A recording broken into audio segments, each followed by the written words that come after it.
4장 12절 말씀입니다.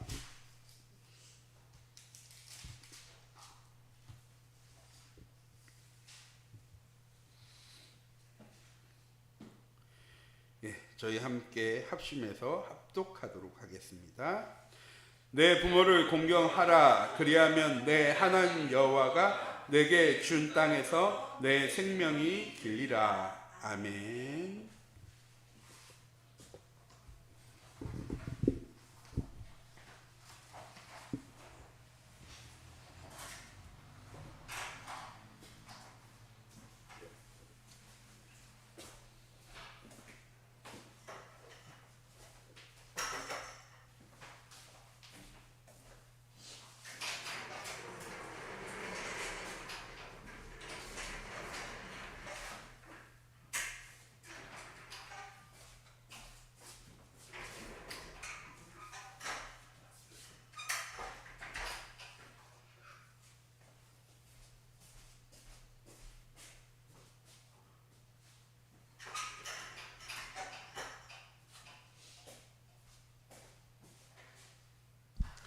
기도하시겠습니다. 사랑의 하나님, 이 시간 예배 앞에 나아갑니다.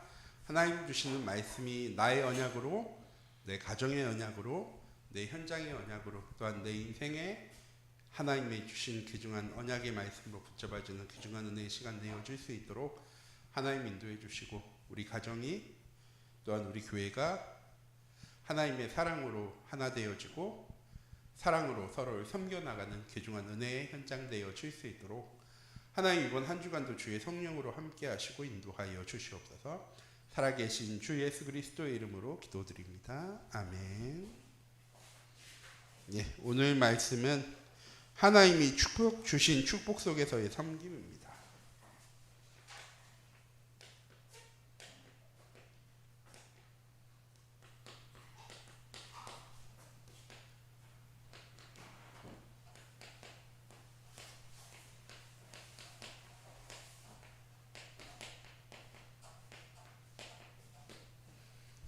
지난주 섬김의 자리로 라는 말씀을 드리면서 섬김의 대상에 대해서 말씀을 드렸습니다.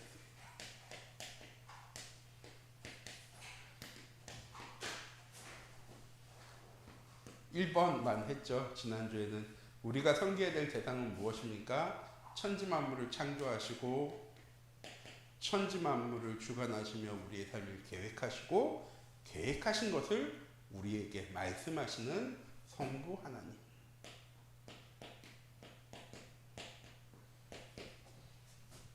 창세기 3장 문제를 통해 하나님 떠난 인간이 다시 하나님과 함께하는 길 되시는, 내가 곧 길이요 진리요 생명이니 나로 말미암지 않고는 아버지께로 올 자가 없다라고 예수님 말씀하셨죠. 하나님만 아는 길을 여신 예수 그리스도, 그리고 지금도 주의 성령으로 우리와 함께 하시며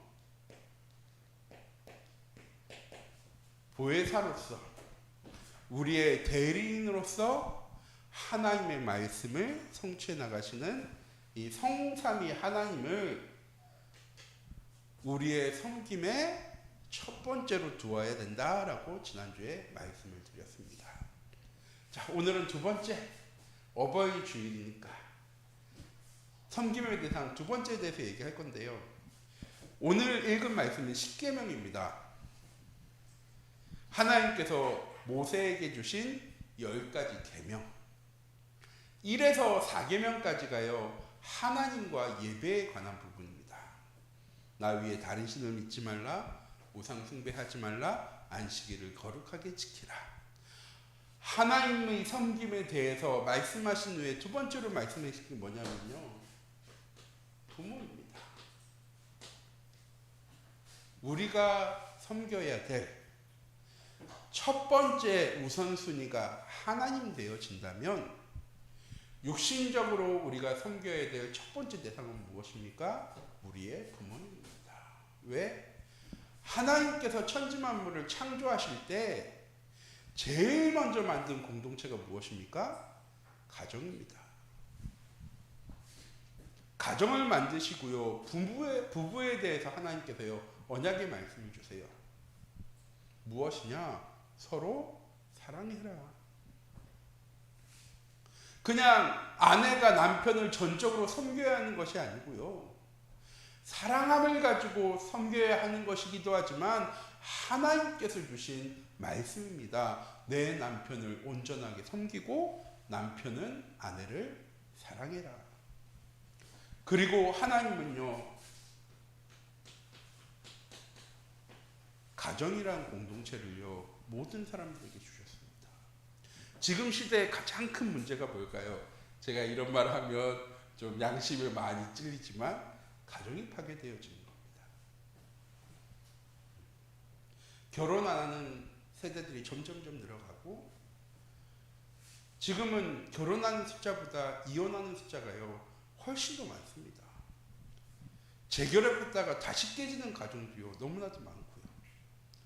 불의의 사고로, 어려움으로, 문제로 가정이 깨어지는 경우도요 굉장히 많습니다. 이거 다 무엇입니까? 사단의 전략입니다.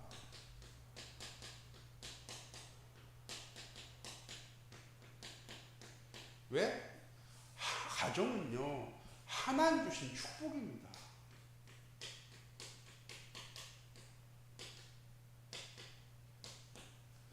내 빈자리를 채우기 위해서 하나님께서 가정을 주신 것이 아니고요. 우리의 연약함과 부족함을 가지고 함께 하나님께 나아가라고 주신 것이 가정입니다. 그래서 가정의 축복은 무엇입니까? 가장 큰 축복은 하나 되어지는 겁니다. 그 부모가, 자식이 서로 다른 목표를 향해 나아가는 것이 아니라, 물론 육신적인 목표는요 똑같을 수가 없습니다. 왜?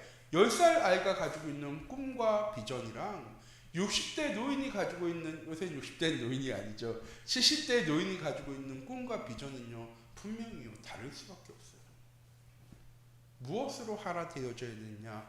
우리 가정의 공동의 목표가 동일해야 합니다.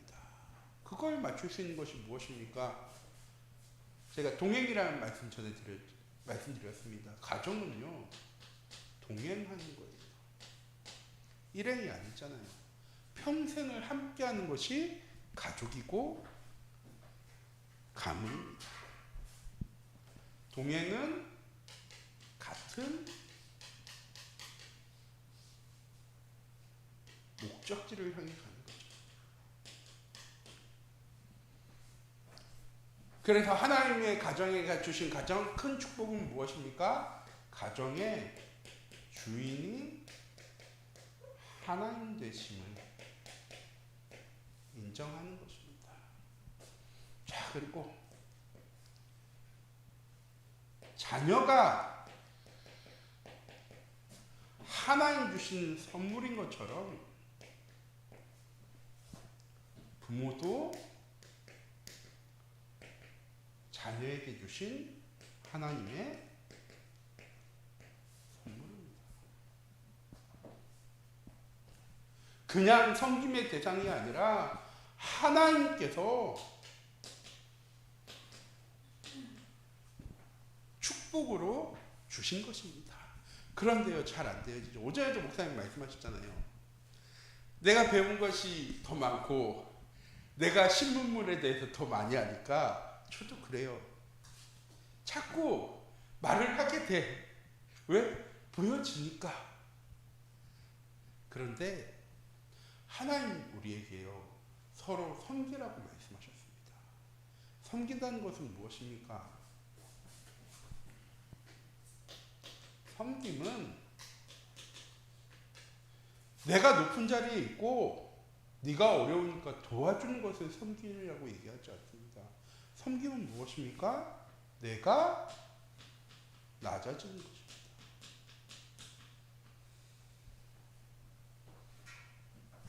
내가 자꾸 내 부모보다 위에 있다고 생각하니까 간섭하게 되는 거예요. 이거 하시면 안 되실 거잖아요. 이거 안 되어지면 큰일 나잖아요. 저도 그럴 때 되게 많거든요. 무엇이 안 되어지는 겁니까? 낮아지면 안 되어지는 거예요. 아니 그러면 부모님이 잘못하는데 잘못한 길을 걸어가라라고 얘기합니까? 제가 제일 많이 하는 실수잖아요. 실수입니다. 거봐요 라고 하니까. 실수할 수 있고 잘못되어질 수 있는데 우리는 어떻게 합니까? 과거에 대해서, 과거의 선택에 대해서 질타를 합니다. 우리가 낮아짐의 기준은 무엇입니까? 질타하는 것이 아니라 그 상황 속에서 더 좋은 길로 나아갈 수 있도록 함께 하는 것입니다. 전 그게 섬김이라고 생각을 해요.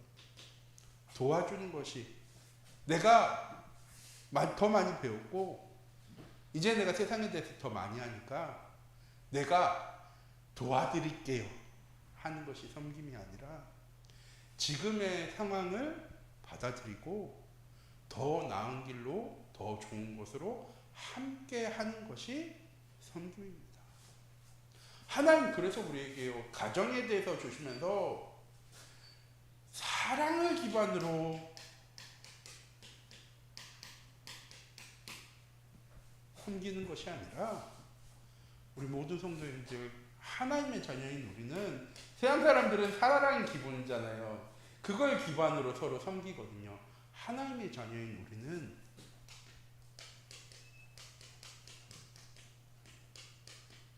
말씀을 기반으로 서로 섬길 수 있어야 합니다. 왜 낮아지느냐?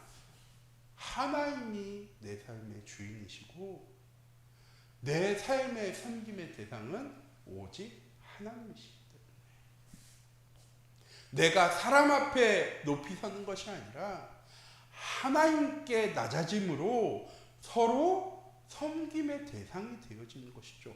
그럼 부모는 자녀를 똑같이 섬김의 대상으로 바라보아야 하는 것입니다.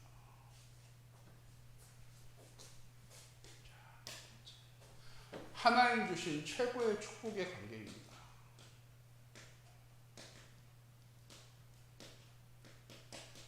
왜 최고의 축복의 관계입니까? 다른 관계는 내가 다 선택할 수 있어요.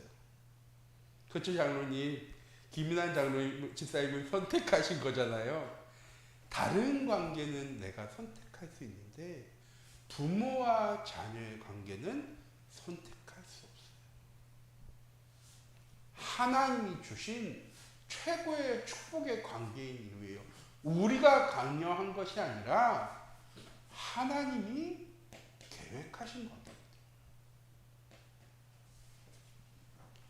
내 생각으로, 내 배경으로, 내 상식으로 맺어진 관계가 아니라 하나님께서 우리에게 전적으로 축복으로 주신 것입니다. 누가? 내 자녀가, 그리고 내 부모님이, 또한 형제가.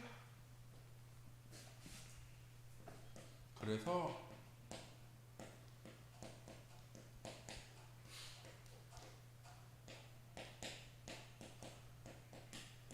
하나님의 사랑 안에서 사랑하는 관계가 되어지기 원합니다. 하루는 제 친구가 이렇게 얘기했습니다.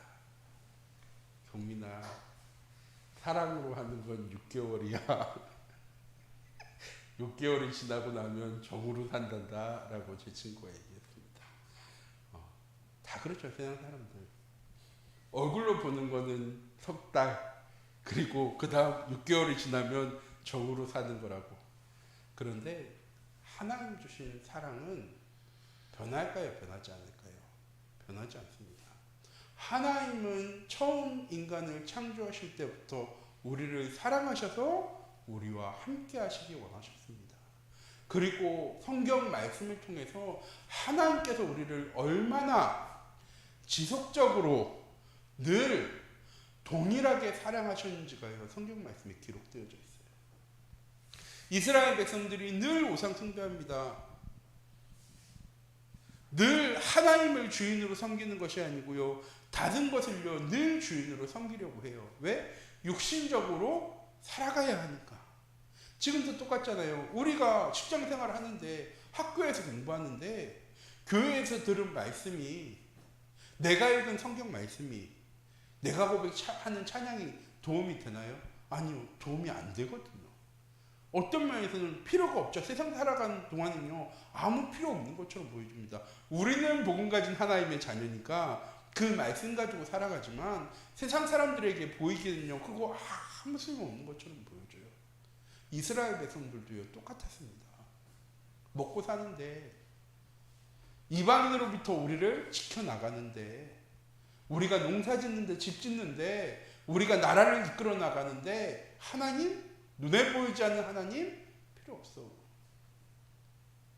그래서 눈에 보이는 무엇을 섬깁니까? 우상을 섬깁니다. 그런데요, 하나님은요, 그런 이스라엘 백성들을요, 포기하지 않으셨어요. 늘 회복시키시고 늘 약속하셨습니다. 그리고 신약에는 그런 인간, 죄인된 우리를 사랑하셔서 자기의 독생자 예수 그리스도를 이 땅에 보내셔서 그냥 우리의 죄 문제를 해결하신 것이 아니라 고난당하시고 핍박당하시고 저주당하시고 피 흘려 십자가에 못 박혀 죽으심으로 우리에 대한 하나님의 사랑이 무엇인지를요, 하나님께서요, 확실히 보여주셨대요.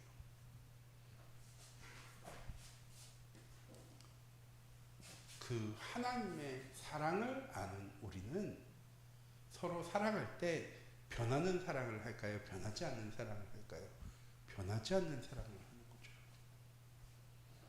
육신적인 사랑은 변할 수 있습니다. 한 번은 저 드라마 보면서 너무 충격적인 걸 봤어요.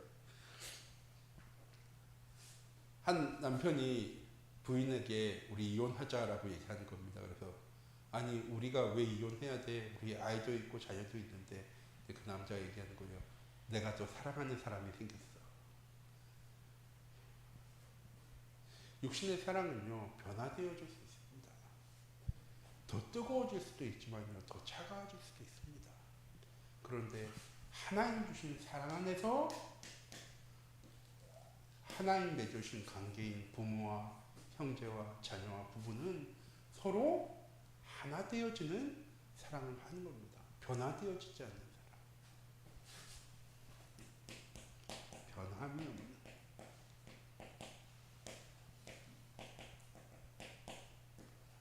그런 사랑의 관계가 되어지는 우리의 가정이 되어지기 원합니다. 그리고 이렇게 사랑하기 때문에 서로 이해할 수 있는 거죠. 세상의 이해의 기준은 무엇입니까? 이익입니다. 내게 이익이 되어지면 이해하지만, 적어도 손해는 안 보면 이해하지만, 내가 손해되어지는 순간에 이해되어지기 힘듭니다. 한 번은 큰 마음 먹고 이해해 줄 수 있습니다. 두 번은 더 큰 마음 먹고 이해해 줄 수 있어요. 그런데 세 번은 안 되죠. 복음 안에 하나님의 사랑 안에 있는 우리에게 하나님 예수님 말씀하십니다. 70번씩 7번이라도 용서할 수 있어. 무엇 때문에? 하나님의 사랑 안에 있기 때문입니다.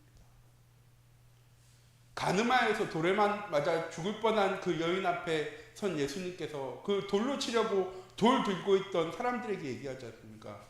누구든지 죄 없는 사람은 돌로 쳐라.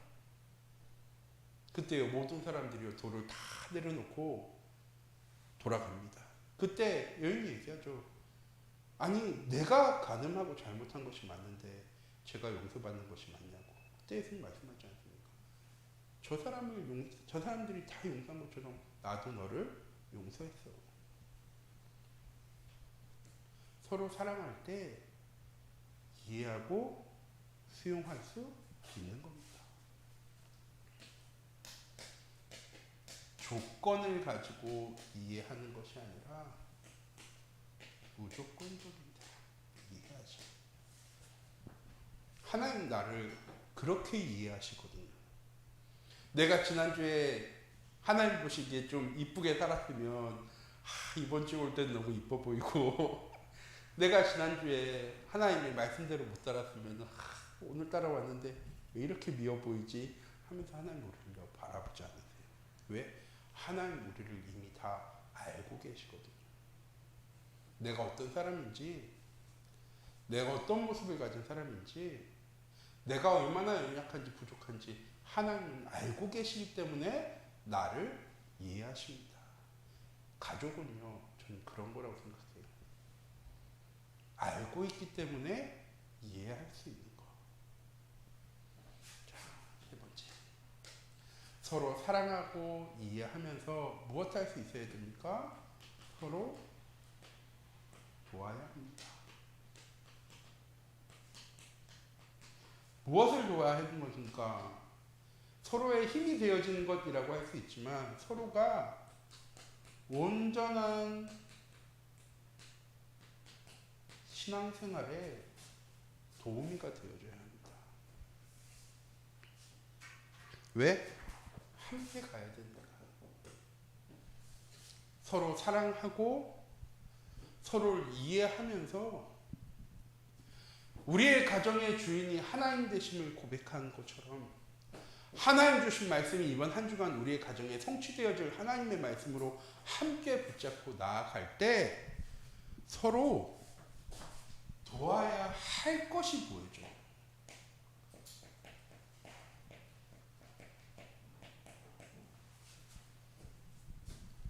기준이 없으면요, 뭘 도와야 되는지 모릅니다. 그런데 우리 가정의 기준은 무엇이 되어지는 겁니까? 하나님의 말씀이 되어질 때 그 말씀을 붙잡고 그 말씀이 우리의 가정의 기준 되어질 때 내가 남편을 도와야 할 것이 무엇인지가 보여지고 남편이 아내를 무엇을 도와야 할지가 보여지고 자녀가 부모의 무엇을 도와야 할지가 보여지고 부모가 자녀의 무엇을 도와야 할지가 보여줍니다. 그게 아니면 어떻게 도와줍니까? 내가 원하는 대로 갈 수 있게 도와줘요. 아니면 상대방이 가고 싶은 거를 서포트 해주려고 노력해요. 근데 진짜 도와주는 무엇입니까? 말씀이 기준되어지는 삶을 살아가게 되어질 때 하나님의 계획 속에 우리의 가정이 어떻게 인도받아야 되는지가 보여질 수 있도록 도와줘야 하는 겁니다. 욕심적인 도움이 아니라 욕심적인 도움도 있지만 영적으로 서로 도울 수 있어야 합니다.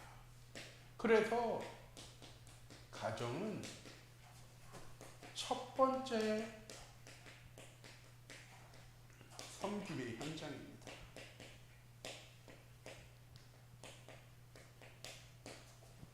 왜? 전 복음은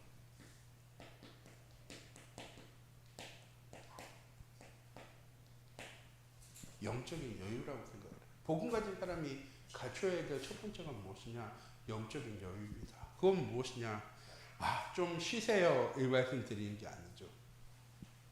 다른 것이 보여지는 거.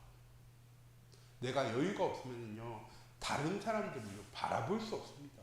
왜? 내가 조급하고 내가 힘들고 내가 바쁜데 누구를 바라봅니까? 누구를 신경 써요? 아무것도 못해요. 내 자녀가 아니라 내 남편이 아니라 내가 지금 너무 조급하고 힘들고 바쁜데 그거 바라볼 수도 없죠. 서로 이해한다면 남편이 자녀가 도왔겠죠. 서로 사랑한다면 그 모습을 보고 이해해 줄 수도 있었을 거예요. 그런데 지금 우리나라의 가정이 어떻습니까? 서로 이해하지 않아요.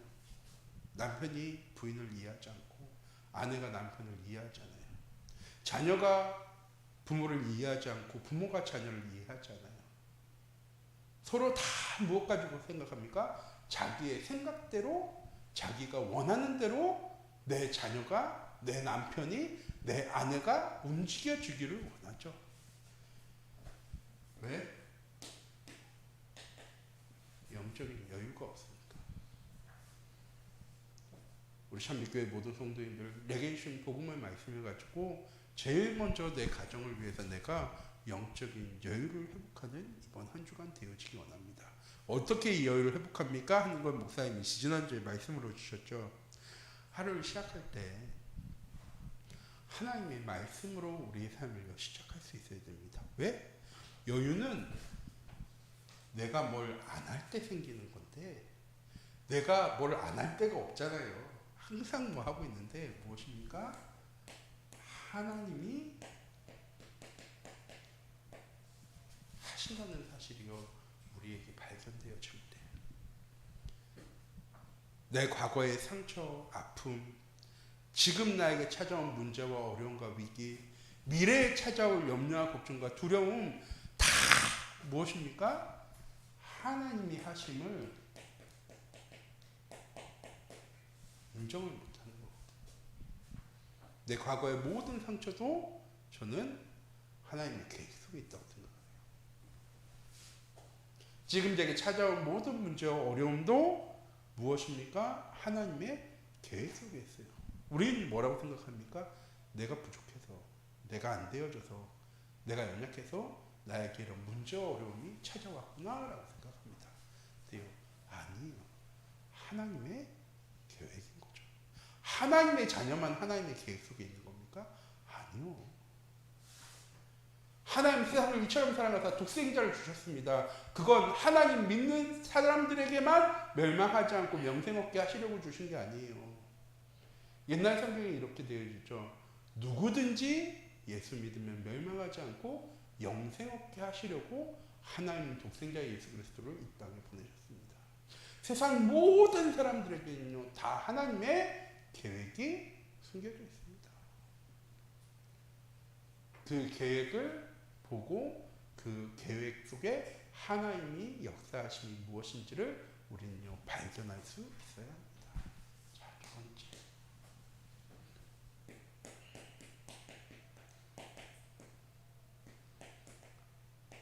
하나님이 우리와 함께 하시는 건요 로마서 5장의 말씀에 화목하기 위해서래요. 그래서 예수님 말씀하시잖아요. 누가 예배 드리러 나오기 전에 다른 사람과 불편한 게 있으면 그거 풀고 와서 예배 드려. 그게 더 옳아. 그 불편한 마음 가지고 하나님께 나와서 예배하는 것보다 그 불편한 마음을 다 풀어놓고 하나님께서 나와서 예배하는 걸 하나님은 더 기뻐 받으셔.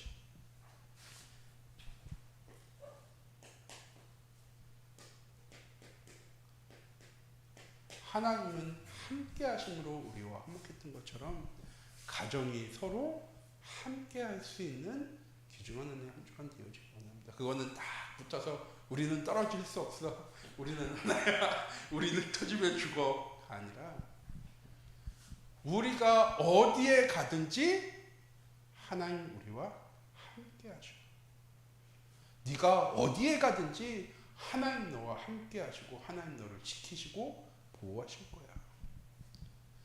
무엇을 하든지 하나님이 계획하시고 하나님 계획하신 그대로 네 삶을 인도해 나가실 거야. 화목은 서로 함께 할 때가 아니라 하나님이 함께 하실 때 회복되어지는 겁니다. 하나님이 내 삶의 주인 되시는 것처럼 내 자녀의 삶의 주인 되시고 하나님 지금까지 내 삶을 하나님의 계획대로 인도하신 것처럼 하나님께서는 내 자녀의 삶도 하나님의 분명한 계획대로 인도해 나가실 겁니다. 염려하고 걱정하는 것이 아니라 내 가정을 위해서, 내 자녀를 위해서, 내 후대를 위해서 기도하면서 하나님과 함께 할 때, 하나님과 가까이 할 때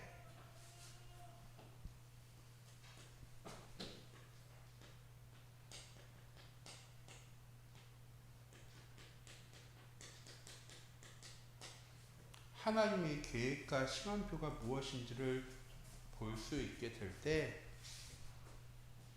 비로소 내가 내 가정을 온전히 섬길 수 있게 되어지는 것입니다. 왜? 문제와 어려움이 누구 때문이야 라고 생각하는 순간에 불화가 시작되어지거든요. 우리의 가정에 찾아온 모든 상황과 사건과 환경과 어려움과 문제와 위기와 또한 응답들과 축복들까지 다 하나님의 계획 속에 있음을 인정하고 하나님 주신 말씀 붙잡고 우리의 가정이 말씀으로 하나 되어질 때 어떠한 문제와 어려움 찾아오더라도 흔들리지 않고 믿음 가지고 함께 나아가게 되는 거예요. 전 그게 복음 가진 사람의 축복이라고 생각합니다. 이번 주에 수요예배 때 제가 함께 말씀 나눴던 거거든요.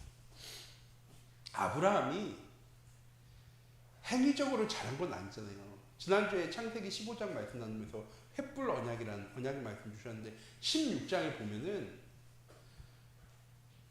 또 불신하거든요. 사례가 내가 나이가 들었는데 어떻게 아들을 낳겠습니까? 내 종 하갈을 들여서 아들을 낳아서 그 사람을 후대로 삼아주세요 라고 하는데 막상 아들로 낳아놓으니까 사례가 질투하죠.